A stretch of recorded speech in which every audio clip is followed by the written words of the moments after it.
और जो पाकिस्तान की पहली exclusive cyber law firm cyber legal arm के नाम से वो हमने पाकिस्तान में लॉन्च की। लोग अक्सर कहते हैं कि कामयाब बंदे के पीछे किसी न किसी औरत का जरूर हाथ है। क्या आपके साथ भी ऐसे ही मामला है? मैं ढूंढ रहा हूँ वो औरत कौन है, मुझे मिल नहीं रही। मेरा ख्याल है किसी औरत का हाथ है। अच्छा। वो मैं अब इस मुतलाशी हूँ और मेरा ख्याल है मैं ढूंढ लूंगा जल्दी ये किस औरत का शादी है। नहीं हुई अभी तक? नहीं, मैं हमेशा ये कहता हूँ कि दो तरह के लोग होते हैं, एक वन हैप्पियर अदर मैरिड, ठीक है ना। तो I am happier and successful, ठीक है। It means तो you are not married. हाँ, तो ये है कि मैं वो ढूंढना चाह रहा हूँ वो हाथ कौन सा है। माशाल्लाह, जबरदस्त।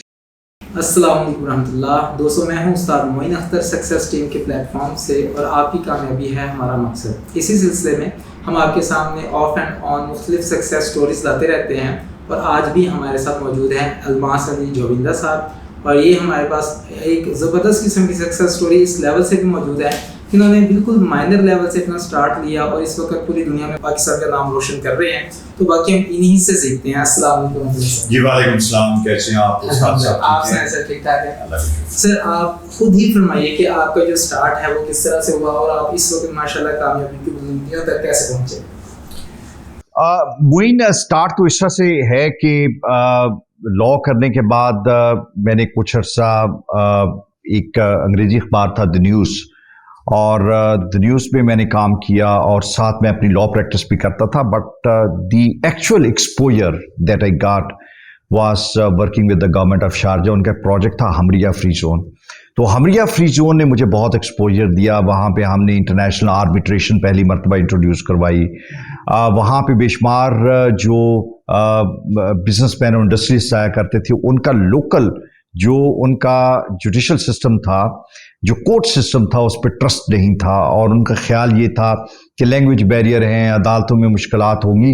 तो उसको हल करने के लिए हमने वहाँ पे आर्बिट्रेशन का एक सेटअप जो है वो बनाया और फिर उनके जो आउटरीच के प्लान्स हैं और प्रोग्राम्स हैं उसको भी मैं लुक आफ्टर किया करता था पाकिस्तान में और उसको हेड करता था।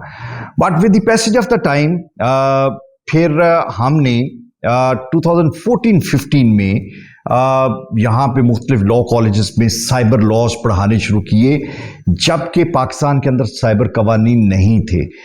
जो इंटरनेशनल नीड थी, ज़रूरत थी, और पूरी दुनिया में चूँकि साइबर के हवाले से काम हो रहा था, जो आपकी ट्रेड है, कॉमर्स है, जो आपके पर्सनल रिलेशनशिप हैं, वो सब साइबर वर्ल्ड में जा रहे थे।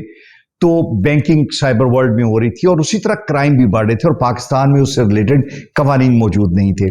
तो हमने एक being an activist in this field हमने बहुत काम किया। हमने गवर्नमेंट को मुख्तलिफ प्लेटफॉर्म पे अप्रोच किया, फिर हमने रिकमेंडेशंस दी। और जो मैं समझता हूँ कि मेरा कंट्रीब्यूशन ये है कि जब साइबर लॉज नहीं थे तो उस वक्त मैं मुख्तलिफ लॉ कॉलेजेस में जाके साइबर के बारे में लेक्चर दिया करता था और पढ़ाया करता था। फिर अल्टीमेटली दिसंबर 2016 में हमारा prevention of electronic crime act बना और मैं समझता हूँ उसमें भी हमारा बड़ा कंट्रीब्यूशन था।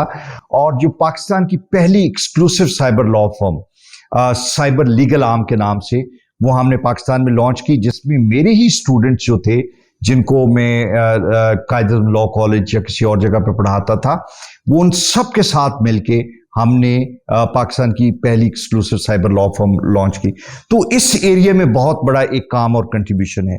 इससे हट के कम्युनिटी सर्विस में बहुत काम किया हुआ है, एजुकेशन में बहुत काम किया हुआ है। हमने ऐसे स्कूल लॉन्च किए और रन किए जो गुज़श्ता 20 साल से मुख्तलिफ, एक स्कूल को 20 साल से और एक स्कूल कोई 23 साल से काम कर रहा है, जिसमें हर वक्त कोई एक स्कूल में तो 1100 के करीब स्टूडेंट होते हैं और एक में कोई 200 के करीब, और बच्चियों का स्कूल में 60-70 बच्चियां जो है वो मौजूद होती हैं। तो ये हमने मॉडल बनाए। हमारा मकसद ये था कि पाकिस्तान के अंदर मॉडल क्रिएट किए जाएं और उसको रेप्लिकेट किया जाए। फिर लिटरेसी पे बहुत काम किया हमने। पाकिस्तान में पहली मरतबा हाफिजाबाद के डिस्ट्रिक्ट में 1001 लिटरेसी सेंटर बना के कोई 5000 से ज़्यादा स्टूडेंट जो थे उनको लिटरेट किया और फिर हमने गवर्नमेंट ऑफ पाकिस्तान को कहा कि हमारे मॉडल से सीखें और इसको रेप्लिकेट करें।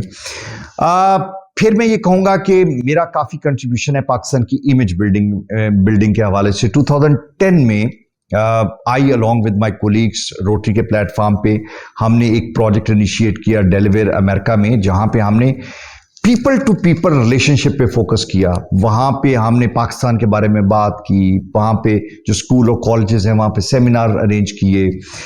हमने जो मुख्तलिफ लोग थे उनके साथ सर्कल्स ऑफ अंडरस्टैंडिंग डेवलप की। जो वहाँ का ब्यूरोक्रेटिक सर्कल था, जो पॉलिटिशियंस थे, उनको पाकिस्तान के बारे में बताया, एजुकेट किया। वहाँ की मीडिया में हमने हमारी वो एक्टिविटी इतनी बड़ी बन गई कि मैं ये कहूँगा कि पाकिस्तान के बारे में, पाकिस्तान की इमेज बिल्डिंग के बारे में कभी भी गुज़श्ता 25-30 साल में इतना बड़ा काम नहीं हुआ जो हम कर रहे हैं। हम वहाँ से ऐसे डेलीगेशंस पाकिस्तान बुलवाते हैं जो कि बहुत प्रोमिनेंट लोगों के होते हैं। पाकिस्तानी अमेरिकन डायस्पोरा नहीं होता, बल्कि इंडिजिनस अमेरिकन होते हैं। उनको यहाँ पे बुला के हम लोकल फैमिलीज़ के साथ ठहराते हैं। फिर हम उनको अपॉर्चुनिटी प्रोवाइड करते हैं कि आप ये देखें कि हम किस तरह की अपॉर्चुनिटी, जो हमारी डे टू डे लाइफ है, हमारा जो सोशल एक लाइफ का सेटअप है, फैब्रिक है, जिस तरह हम लोगों से डील करते हैं, जो हमारा वे ऑफ लिविंग है, हमारी हिस्ट्री है, कल्चर है, हमारा यूथ है, उस सब को आप हमारे साथ रह के एक्सपीरियंस करें। तो we have been very successful bringing in many delegations from America, जो कि इवन गवर्नमेंट ऑफ पाकिस्तान भी नहीं ला सके, वो हम और फिर इसी तरह हम भी बाहर जाते हैं और वहाँ के लोग हमें भी अपने घरों में ठहराते हैं। तो ये पीपल टू पीपल डिप्लोमेसी जो है, इसका जो सबसे बड़ा प्रोजेक्ट पाकिस्तान में है, मैं ये क्लेम करता हूँ कि दैट इज़ आवर इनिशिएटिव। फिर अभी lately I am working with the federal tax ombudsman as advisor legal, और ये बड़ी इज्जत और ऑनर की बात है। और फेडरल टैक्स ओम्बड्समैन एक ऐसा इदारा है जो कि पाकिस्तान में एक रोल मॉडल इदारा है, कि जहाँ पे हमारी जितनी टैक्स की कलेक्शन है, आज ये बजट आया और बजट में आपने देखा कि जो टैक्स के टारगेट हैं वो बहुत बड़े हैं, वो सब का सब FBR कलेक्ट करते हैं। तो जब वो टैक्स कलेक्ट करते हैं तो कहीं हाई हैंडेडनेस है, कहीं वो ज्यादतियां करते हैं, कहीं ज़बरदस्ती करते हैं। बाद जगहों पे जब इतने पैसे आप डील कर रहे होते हैं तो कहीं मुकमका करते हैं, रिश्वत भी लेते हैं। बेशुमार मेल एडमिनिस्ट्रेशन है, और उनकी मेल एडमिनिस्ट्रेशन मेरी जुरिस्डिक्शन में आती है कि मैं उसको एडजुडिकेट करूं। मैं ये देखूं कि जहां पे उन्होंने मेरे टैक्स पेयर के साथ ज्यादती की है, तो अगर वो हमें अप्रोच करता है, नहीं भी करता, अगर हमें पता चल जाता है, थ्रू मीडिया पता चल जाता है या अपने सोर्सेज से पता चल जाता है, तो फिर हम उसका नोटिस लेते हैं। हम उसका नोटिस लेके शिकायत हो तो उस पर हम एडजुडिकेशन करते हैं, शिकायत ना हो तो ओन मोशन पे हम चीज़ें इनिशिएट कर लेते हैं। बाज़ का कोर्ट्स हमारे पास केस रेफर करते हैं, प्रेसिडेंट ऑफ पाकिस्तान भेजते हैं, सेंट्रल नेशनल असम्बली से हमारे पास आते हैं। उन तमाम केसेस को हम एडजुडिकेट करते हैं और हम 60 दिन के अंदर उसको कंप्लीट करते हैं। 60 दिन स्टिपुलेटेड टाइम है, लेकिन शुक्र अल्हम्दुलिल्लाह हम 40 डेज में कर रहे हैं। और फिर इट्स फ्री ऑफ कॉस्ट। ये पाकिस्तान में वाहिद इदारा है शायद जहां पे आपके पैसे खर्च नहीं होते इंसाफ लेने के लिए। आप वकील के बगैर भी अगर आ जाएं तो हम आपके वकील बनते हैं। फिर जो हमारे फैसले होते हैं उसकी इम्प्लीमेंटेशन, जो सबसे बड़ा चैलेंज बाहर जो दूसरे कोर्ट्स में है, वो ये है कि वहाँ पे इम्प्लीमेंटेशन नहीं, तो हम इम्प्लीमेंटेशन इंश्योर करते हैं, हमारे फैसले पे हमेशा इम्प्लीमेंटेशन। तो ये ज़िंदगी में ये एक छोटा सा मुख्तसर सा मैंने आपको जायज़ा दे दिया जो in last 15-20 years I have done and achieved. But एक चीज मैं भूल गया कि हमने जस्ट वन टीवी लॉन्च किया।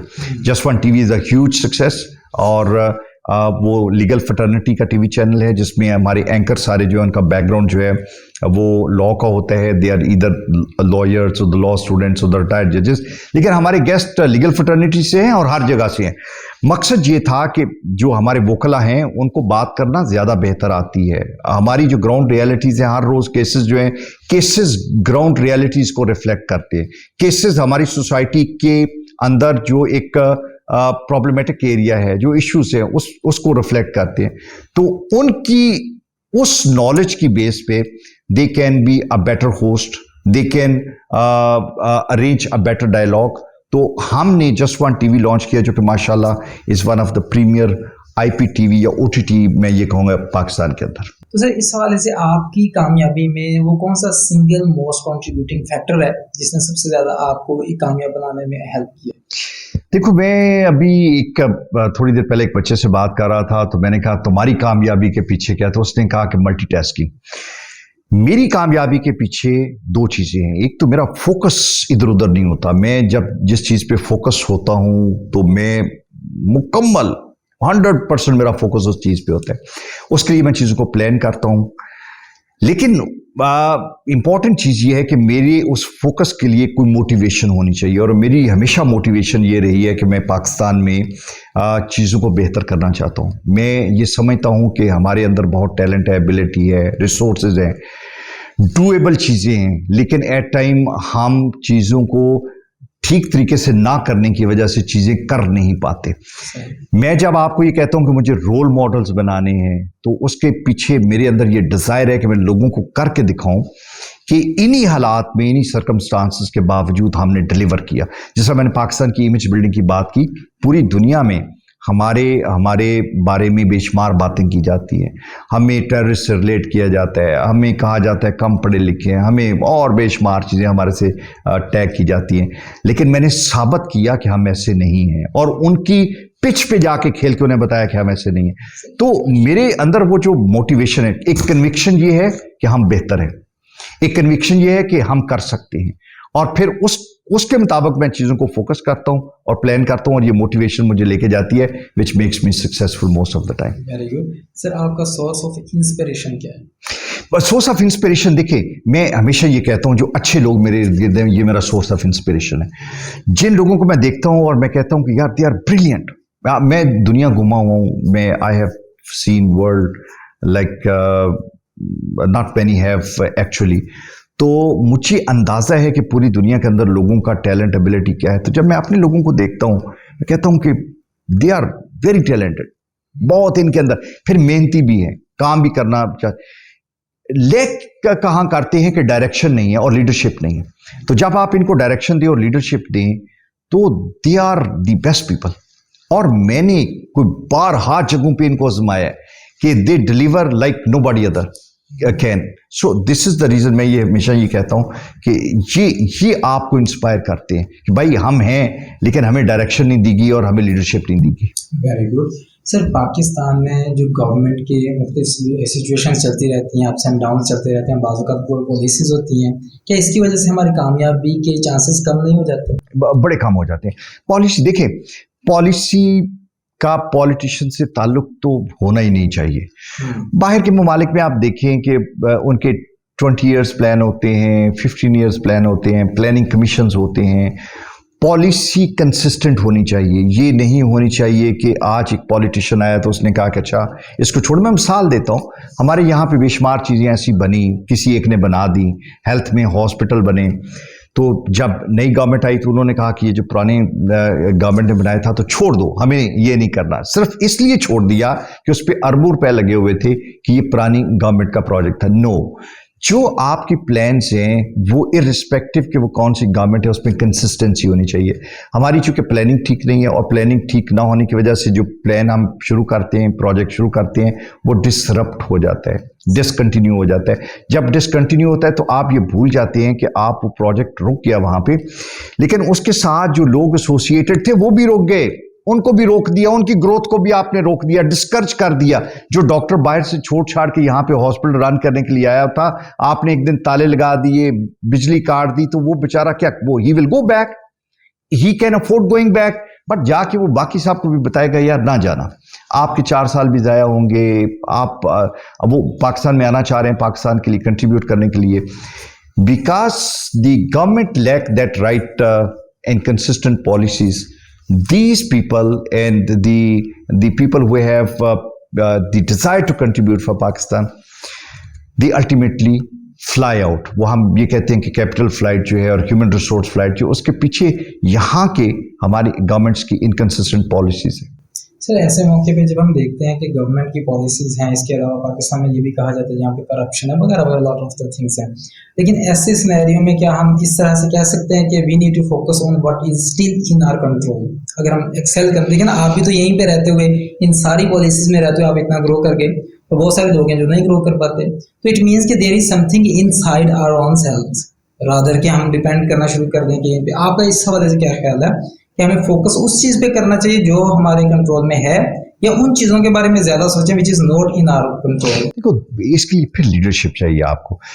लीडरशिप का मतलब ये नहीं होता कि प्राइम मिनिस्टर और प्रेसिडेंट। लीडरशिप आपको हर लेवल पे चाहिए। आप एक ऑर्गेनाइजेशन है तो वहां पे आपको ऑर्गेनाइजेशन के अंदर लीडरशिप चाहिए। मैं तो हमेशा ये कहता हूं कि आप एक ऑर्डिनरी स्टूडेंट हैं या एक छोटा मोटा बिजनेस कर रहे हैं या किसी जगह पे जॉब कर रहे हैं, तो आपके अंदर जिसे हम ये कहते हैं मेंटोरशिप, आपको एक आध ऐसा बंदा नजर में रखना है जहां पे जाएं और वो आपको गाइड करे, लीड करे।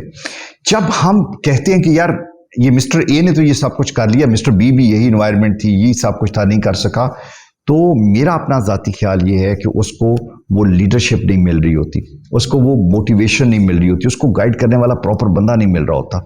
अगर वो मिल जाए तो शायद जिस तरह मैंने कहा कि यही इन्वायरमेंट है, यही आपका जो इर्द गिर्द होने वाली चीज़ें वही हैं। सो करने वाले लोग जो हैं, एक कामयाब हो जाता है, दूसरा नहीं हो जाता, तो उसके पीछे मेरा ख्याल है कि जो प्रॉपर लीडरशिप है वो मौजूद नहीं है। सर ऐसे मौके पे जब हम देखते हैं कि एक बंदा कामयाब हो गया, दूसरा नहीं हुआ और लीडरशिप का थोड़ा सा प्रॉब्लम आता है उसमें, तो जो नहीं हुआ क्या उस पर भी कोई जिम्मेदारी आती है कि वो फिर लीडरशिप ढूंढे? अगर उसे नहीं मिल रहा, कोई और देखे, ट्राई करे, बुक्स रीड करे, वो सोर्स ऑफ सक्सेस ढूंढे, सक्सेस स्टोरीज को देखे, जैसे आज हम आपके पास हाजिर हुए हैं, ताकि आपसे लोग सीखें कि भाई कामयाब होना है तो ये प्रिंसिपल्स हैं। तो इसी तरह से क्या उस पर भी कोई जिम्मेदारी आयद होती है कि वो भी ऐसे कामयाब लोग हों? याद रखें, लीडर जो है वो बहुत कम लोगों के पास चल के खुद जाता है कि वो भाई मैं लीडर हूं, आ जाओ तुम, ठीक है। लीडर के पास जो वो लीडर एक आइकॉनिक पोजीशन के लोग होते हैं जिनको आप आइडेंटिफाई करते हैं और फिर आप ये चाहते हैं कि उनकी जो बातें हैं, जो उनका पैटर्न ऑफ लाइफ है, उसको फॉलो करें। लीडर के लिए जरूरी नहीं होता कि आप फिजिकली जाकर उससे मिलें, आप उसके इर्द गिर्द रहें। लीडर से मुराद ये होता है कि जो वो बातें करता है, जिस तरीके से वो अपने आप को कंडक्ट करता है, जो वो लाइफ स्पेंड करता है, उससे आप लीड लें, उससे आप लीड लें। अगर आप ये कहें कि लीडर हर वक्त आपके पास आएगा, तो लीडर को फॉलो करने वाले तो मिलियंस लोग होते हैं, वो हर वक्त आपके पास नहीं आ सकता। वो जिंदगी में कभी किसी एक जगह पे, किसी जलसे जुलूस में, किसी सेमिनार में, किसी कॉन्फ्रेंस में आपको मिल लेगा, but you need to identify कि कौन मेरा लीडर है। You need to make an effort to reach out to your leader. अब वो कैसे? उसकी बातों से, उसके कंडक्ट से, उसकी किताबों से, उसकी सक्सेस स्टोरी से, और कभी कभार कोशिश करके, हिम्मत करके उससे मिलने से भी। This is how you approach. So आप पे, नाकाम आदमी पे जिम्मेदारी ये है कि आप अपनी लीडरशिप ढूंढें और उसको फॉलो करें। फिर दूसरी बात मैं आपको बताऊं, आपको व्हील री इन्वेंट करने की जरूरत नहीं है। जिन लोगों ने सक्सेसफुल तरीके से अपनी जिंदगी गुजारी हुई है, उसको आप फॉलो करें, देखें, उनसे लर्न करें। अनलेस अनटिल आपके पास एक एक्स्ट्रा ऑर्डिनरी टैलेंट है, एबिलिटी है, रिसोर्सेज है कि कोई आप अपनी नई चीज इन्वेंट कर सकते हैं। But what you can easily do is कि आप जो कुछ हो रहे हैं उसको रेप्लिकेट करें और उसको फॉलो करें। बहुत अच्छा। तो सर इस हवाले से एक और चीज़ है कि लोग अक्सर कहते हैं कि कामयाब बंदे के पीछे किसी न किसी औरत का जरूर हाथ होता है। क्या आपके साथ भी ऐसे ही मामला है? मैं ढूंढ रहा हूँ वो औरत कौन है, मुझे मिल नहीं रही। मेरा ख्याल है किसी औरत का हाथ है। अच्छा। वो मैं अब इस मुतलाशी हूँ और मेरा ख्याल है मैं ढूंढ लूंगा जल्दी ये किस औरत का शादी है। नहीं हुई अभी तक? नहीं, मैं हमेशा ये कहता हूँ कि दो तरह के लोग होते हैं, एक वन हैप्पियर, अदर मैरिड, ठीक है ना। तो I am happier and successful, ठीक है। इट मींस तो यू आर नॉट मैरिड। हाँ, तो ये है कि मैं वो ढूंढना चाह रहा हूँ वो हाथ कौन सा है। माशाल्लाह, जबरदस्त। सही सर, अगर कोई बंदा कामयाब होना चाहता है तो पहले वो हाथ ढूंढे, क्या करे? नहीं, कामयाबी के लिए आपको हाथ नहीं, कंधा चाहिए होता है। हाथ जो है वो तो हाथ ही करता है, हाथ वाले उस चक्कर में नहीं होना चाहिए। But having said this thing, ये तो सारी मुख्तलिफ मिथ्स हैं और कहानियां हैं, लेकिन what I personally believe is कि बंदे को खुद अगर मेहनत करे और कोशिश करे तो कामयाबी डेफिनेटली मिल जाती है। सर नाकाम लोगों की सबसे बड़ी वजह क्या है? जब वो होप लूज कर देते हैं। और देखिए, हर बंदे के अंदर एक खास टैलेंट होता है। जो मैं हूं वो आप नहीं है, जो आप हैं वो मैं नहीं हूं। यू नीड टू आइडेंटिफाई कि आपके अंदर क्या टैलेंट है, what is different that you possess and carry, this is your talent. जो आपका टैलेंट है, जो आपका फोटे है, उस पे आप फोकस करें। जब आप उस पे फोकस करेंगे तो you will be able to have success in life. हालात हमेशा मर्जी के नहीं होते। मुश्किल हालात में से निकलने के लिए बेस्ट फार्मूला क्या है? देखें, बाज़ चीज़ें कुदरत की तरफ से होती हैं। आप के अंदर बिला टैलेंट हो, बिला रिसोर्सेज हो, बिला कॉन्टैक्ट्स हो, आप मुश्किल हालात से बच नहीं सकते, वो फिर भी आते हैं और आप अपनी मर्ज़ी से उनको निकल भी नहीं सकते। मैं ये कहता हूँ कि अल्लाह ताला की ज़ात पे आपका अगर फेथ है, वो बहुत इंपॉर्टेंट है। अगर वो फेथ है तो अल्लाह ताला आपका कोई ना कोई रास्ता निकाल देता है, बट अलॉन्ग विद फेथ आपने एफर्ट भी करनी है। सो पहली सबसे इंपॉर्टेंट चीज़, और मैं ये कहूँगा कि मेरी ज़िंदगी में अगर मुश्किलात में कभी जाता हूँ तो मेरा 90-95% अल्लाह ताला की ज़ात पे फेथ है और बाकी जो है वो मेरी अपनी एबिलिटीज़ पे फेथ है। तो इन दोनों के कॉम्बिनेशन से मैं निकलता हूँ और मेरा ख्याल है यही रेसिपी और फार्मूला है फॉर एवरीबॉडी। गुड सर, अगर कोई ऐसा सिनेरियो आ जाता है जहाँ पर कोई बंदा कहता है जी कि अगर आपने कोई काम करना है तो आपको कहीं ना कुछ लेना देना पड़ेगा कुछ ना कुछ, जी जी। अगर ऐसा सिनेरियो बन जाता है तो वहाँ पे आपके ख्याल में क्या करना चाहिए? डट जाना चाहिए या चुप करके दे देना चाहिए? देखिए, मैं फ्रेंकली स्पीकिंग हमारे यहाँ पे हालात बड़े ख़राब हैं। मैं ये नहीं कहता कि आपको कुछ देना चाहिए और या डट जाना चाहिए। असूलन as a matter of principle, as a matter of right आपको डटना चाहिए। मसलन मैं मिसाल देता हूँ कि कल परसों हमारे पास एक केस आया जिसमें ये था कि एक शख्स की फैमिली को किसी ने ब्लैकमेल किया और उन्हें कहा कि हमें पैसे दें और 1 करोड़ रुपया उनसे ले लिया और उन्होंने कहा कि अब हम आपको दोबारा तंग नहीं करेंगे। उन्होंने दे दिए for whatever the reason and they had in mind. ठीक 6 महीने बाद उन्होंने दोबारा उनको एक्सप्लॉइट करना शुरू कर दिया और अल्टीमेटली आईजी पंजाब ने परसों के दिन में वो सारे के सारा गैंग अरेस्ट करके और वो पता नहीं कितने लोगों की जिंदगी। सो आपका डटना बड़ा जरूरी है। आप अगर डटेंगे नहीं तो बार बार एक्सप्लॉइट होते रहेंगे, आप बार बार आपको लोग तंग करते रहेंगे। मैं as a matter of principle उस ग्रुप से हूँ जो ये कहता है कि आप डटें, ठीक है। आपके डटने से एटलीस्ट वो वाला शख्स एलिमिनेट होगा जो आपको तंग कर रहा है और बेशुमार और लोगों को तंग कर रहा है। तो I am for that actually. जो लॉयर्स हैं, माशाल्लाह आपका तो बड़ा ज़बरदस्त वास्ट एक्सपीरियंस है इस हवाले से। लॉयर्स में भी 2 तरह की कैटेगरीज हैं, एक हैं जो इंतहाई सुपर सक्सेसफुल हैं और दूसरे हैं जो सारी कोशिश करने के बावजूद वो नाकाम रहते हैं। आप उन्हें क्या सजेस्ट करना चाहेंगे, वो क्या ऐसे स्टेप्स लें कि वो भी कामयाब हो सके? देखिए, पहली तो बात यह है कि अनफॉर्चुनेटली हमारे जो लॉ की एजुकेशन है वो कॉम्प्रोमाइज रही है। हमारे लॉ कॉलेजेस में बेशुमार स्टूडेंट्स का दाखिला कर लिया जाता था, फिर वो थोड़े नंबरों से पास हो जाया करते थे, फिर बार काउंसिल वाले भी उनको अल्टीमेटली लाइसेंस दे दिया करते थे। आई बिलीव ये बहुत कॉम्प्रोमाइज़ हुआ जो अब बेहतर हो गया है। लेकिन जो लोग हैं, मैं उनको ये एडवाइस करूँगा कि हर कोई हर तरह के केसेस करने की कोशिश ना करे। लॉ के अंदर बेशुमार डिसिप्लिन मौजूद है। मेरा अपना ज़ाती ख्याल है कि कोई 60-70 के करीब जो है वो डिसिप्लिन मौजूद हैं। तो हमें कोशिश ये करनी चाहिए कि हम वो एरिया सेलेक्ट करें जिसमें कम लोग प्रैक्टिस करते हैं, तो उसमें कामयाबी हो सकती है। जी सर, जिंदगी में कामयाबी के लिए कौन सी टॉप 3 स्किल्स हैं जो? हाँ, देखिए, सबसे पहले जो मैं इसे स्किल कह लें या इसे आप इंग्रेडिएंट कह लें कामयाबी का, वो आपकी नेकनीयती है। आप जब तक अपनी नीयत को ठीक नहीं रखेंगे, आपके अंदर जो मर्जी चीज हो, कामयाबी आपसे रूठी रहेगी। आप कामयाब होंगे भी तो बहुत थोड़े अरसे और टाइम के लिए होंगे और फिर आप वापस जीरो पे आएंगे, चूंकि आपकी नीयत ठीक नहीं थी।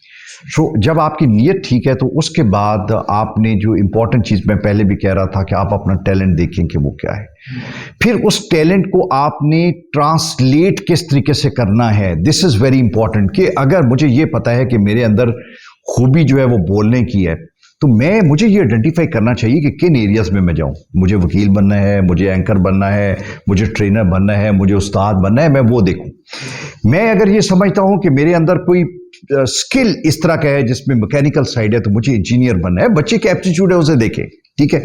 अपना टैलेंट आइडेंटिफाई करें, नीयत को ठीक रखें और मेहनत करें। अगर ये 3-4 चीज़ों को अगर आप कर लें तो मेरा ख्याल है कि this is a perfect and right formula to succeed. Sir, आप किस तरह से कम्युनिटी को पे बैक कर रहे हैं? आई कंट्रीब्यूट अ लॉट। देखिए, मैं तो ये बिलीव करता हूं कि कोई भी बंदा आइसोलेशन में कामयाब नहीं होता।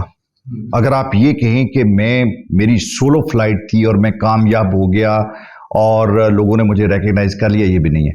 आप लोगों के साथ मिलके कामयाब होते हैं, आप लोगों की मदद से कामयाब होते हैं, आप अल्टीमेटली लोग ही आपकी कामयाबी को अप्रिशिएट करते हैं, आपको रिकग्नाइज करते हैं, आपके लिए खुश होते हैं, तालियां बजाते हैं। तो ये सारे लोग जो हर स्टेप में आपके लिए कंट्रीब्यूट कर रहे हैं, जब आप इस पोजीशन में हैं तो you must pay back to them and many others. तो what I have done in my life, मैं जब मेरे पास पैसे नहीं भी होते थे तो उस वक्त भी ये मैं सोचता था कि मुझे लोगों के लिए पे बैक करना है, इसलिए कि मुझे ये लगता था कि मेरा हर दिन मेरे पिछले दिन से बेहतर है। और जब मैं ये कहता हूं कि मेरा हर दिन मेरे पिछले दिन से बेहतर है, तो मैं ये समझता हूं कि मेरे इर्द गिर्द के लोग जो है उन्होंने कंट्रीब्यूट किया है मुझे बेहतर करने के लिए।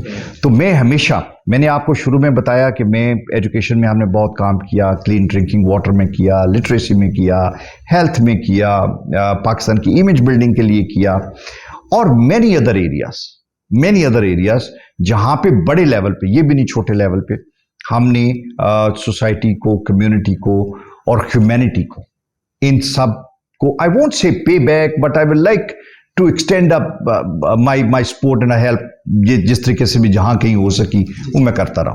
गुड सर, हमारे देखने वालों के लिए जो हमने ये सीरीज लाए हैं सक्सेस स्टोरी, आपके ख्याल में इसका क्या फायदा है और आपका मैसेज क्या है? सिंपल सा मैसेज है। देखिए,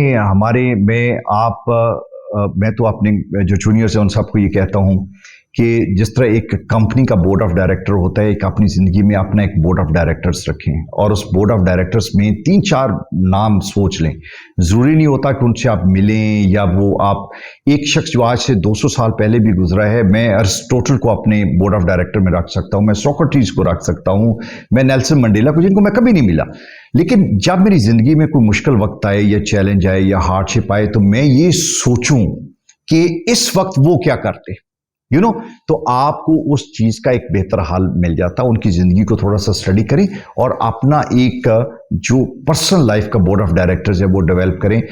देखिए, कामयाबी के लिए स्टोरीज बहुत इंपॉर्टेंट होती हैं। आप जो मर्जी, मैं आपको ये कहूं कि जी आप सुबह उठें, वक्त पे उठें, मेहनत करें, ये करें, वो करें, लेकिन साथ में आपको ये बताऊं कि मैं सुबह उठा तो मैंने ये कामयाबी ली, मैंने मेहनत की तो जो स्टोरीज हैं उनका इंपैक्ट बहुत ज्यादा होता है as compared to what is written and said minus the success stories. Success stories have a very important place when it comes to the motivation, when it comes to creating that desire in you to be successful. So I believe such success stories are meant to be told, meant to be learned, and meant to be seen.